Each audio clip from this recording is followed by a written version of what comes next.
Hello, everybody. Welcome to the United Way, and this is five things we learned. Manchester United 4, Brighton 2. I'm going to tell you what I think about it, but now, guys, I just want you to tell me what did you learn in this game? Do you think Manchester United? We are in a starting point. We're trying to do something positive. Are you very positive about the future of this club?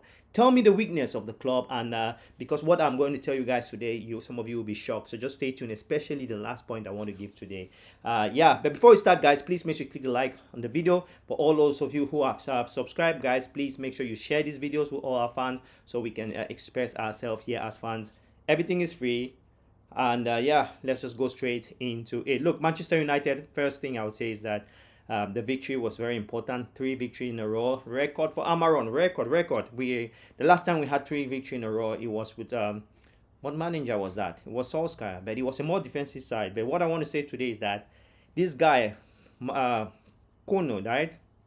Kono, the Brazilian player, this has been I think so far, he is not the revolution. He was not the revolution. I mean, but he is a very important player, Manchester United. I think I should stop using the word I think. I have seen this and I can agree. I believe Kono is the kind of player which Manchester that would change the way we play football. He's not only is he direct, he knows how to keep the ball. He has all the qualities of a playmaker, a proper number 10. Look at this goal. Look at how well he scored the goal. He kind of brought the player in the middle and he scored. He placed the player. He made sure that the player should cover the side of the goalkeeper and just place it on the right hand corner. So Kono for me was fantastic. Many of you gave him the man of the match, but I think he wasn't the man of the match. So Kono, fantastic footballer. But the guy who was my man of the match, here he is Mbeumo. I think I have seen Mbeumo in Manchester United. I was one of those who believe that Mbeumo is not the solution for Manchester United. I thought he couldn't cope with the pressure of the club. I thought Mbeumo wouldn't. Yeah, he was good in Brentford, but Brentford again is not a Champions League team. It's not a team who's used to playing under pressure. But look, Mbeumo for me, he is the signing of the season so far.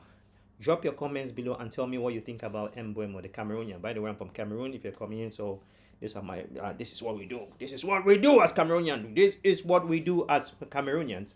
We are very talented when it comes to football. 8 World Cup for Cameroon as a football club, and Mbeumo has just proven why he is highly rated by the Manchester United board and the team. Look, I not only the goals that he scored. What I like most on this play in this player's playing style is that he is more. Look, just listen to this. Mbeumo, if you've taken note of the way he plays more for the team than himself. He only kicks the ball, like try to score when he sees that there is no opportunity for him to give the last pass, and you can see that with all the goals. The first goal, he did it very well by scoring in between the legs of the defender. And that you can't blame the goalkeeper. When you score a goal like the one Mbeumo scored, you can't blame a goalkeeper for that, honestly, because he blinds the goalkeeper with a defender and scored very simply. Mbeumo tactically very good with 2 legs. Yes, he's predominantly a left footer, very quick, physical, and he reads the game properly. Let's go back to one thing we learned, but something that might not be happy with you guys. We learned that this guy, to be honest, Lamens, the goalkeeper, the Belgian goalkeeper, we saw a little bit of his weakness here, because the free kick which we conceded, I think De Gea will easily remove that one, 100%. I don't think that the Cameroonian would have removed that goal. But I just think that the free kick where they scored yesterday, it wasn't at the corner. When I saw it on slow motion, I thought that he could do better on that. I think we are now trying to see some of the weakness of the goalkeeper. He's not an experienced guy. He's going to make mistakes, but we need to be behind him. Tell me what you think about this free kick. Go and watch it and write your comment below. Because if you see the way the free kick was, it wasn't far. He was really on the free kick, but he couldn't. At the same time, he couldn't touch and get the ball out of the ball. So it's something he has a lot to work on. Free kicks, But he has what the reason why we are happy about his performance is because he has a quality in which none of our goalkeeper did have in the air. All those corner kicks, all those unnecessarily errors that were made. It makes us feel that we have like the best goalkeeper in the world. But don't forget, this is just a young goalkeeper who has not had a full season with any professional football club. So let's be patient with him. The other thing I saw here was this. This is what I saw. I saw a massive team performance. Lenny Euro, Sesko, who was out of the game. The team, the reason why, if you are asked why did Manchester United win, and you say it's because Mbeumo got 2 goals, wrong. Because Cunha scored a stinker, wrong. It's because Manchester United, the moral came to play, and in a modern game, when you're, what I want to tell you guys, when you're 3-0 up, and then you become 3-1, 3-2, that's where the moral of the games now, that's where the mentality is tested in any football club.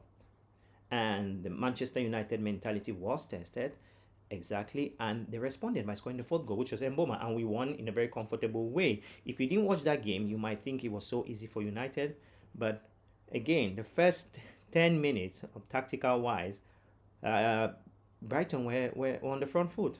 They were clearly on the front foot in my view. Brighton did all the good things, and I think they were the best. They were the better side in the first 10 minutes. But after Manchester was refused that penalty, which by the way I think was a clear penalty, we saw a different kind of Manchester United. As our manager said, we do well under pressure, and that is what he really liked in the game. And we showed that we are more than what the fans might think about us. So team performance for me was something which I need to notice. For you to have a good season, the whole team has to be on board, and this is what we keep forgetting. Look, guys, football is a team sport. I know most of you like Bruno Fernandes. This is his 301 game, Bruno Fernandes, which I'm going to speak a lot also about. I think you guys like him, but I would say that team performance is something which we cannot put it under the carpet. For you to have a good team, a good season, the whole 70% of your team has to be into the game, and this is what I see with Manchester United. They're setting since the season started. I don't know if you guys have noticed this. Since the season has started, 70% of our team are putting in the shift. You had someone like Mount, who is always there, and Bruno Fernandes, Mr. President, even when he's not in good game. Mbeumo, we have Ahmad. Now we have a goalkeeper, Casemiro, who has stood up his game. We had Delete. So you have seen one of the biggest reasons why Manchester United are doing well today is because we have a bunch of players which are more than 70% who are also always pushing a shift, and that makes us not to even see the errors of the attacker. That makes us nobody. Look, let me tell you guys, nobody has come out and said, why are they not giving the passes to the 9? Why is Sesko not feeding? You know why they're doing that? Because we won. But if we lost the game 2-1, 1-1 or 2-0, there would have been a lot of question about how Sesko, how many balls he didn't touch, how our goalkeeper could have saved that for a free kick, how Luke Shaw, how Delo. See, we are not talking about Delo's weakness. So the good thing with the game now is that Manchester United are winning, so it helps us not to see the flaws of the players. So that are the 5 things I've learned in the game. Tactical wise, Manchester United, we moved the ball quickly. We gave away the game plan. We gave away the game so that we can hit them on a break, and we did that when we could. That is what I saw. So guys, if you like what you heard, please make sure you tell me what you think about that. Click a like on the video, subscribe to the channel, share them, guys. Thanks for all of you who have subscribed. You are legends. Join the United Way TV, because we'll be doing live after every game that in the Premier League. Stay tuned, be a good fan. Glory, glory, Manchester United, and Nottingham, here we come. We have 2 more games against Nottingham, and if we can win those 2 games, we can be seriously fit into the top 4, and now talking things seriously rather than now suspecting. Anyway, guys, thanks again. Smash a like, subscribe, and get involved with the United Way. This is 5 things we learned. Talk to you soon. Bye-bye.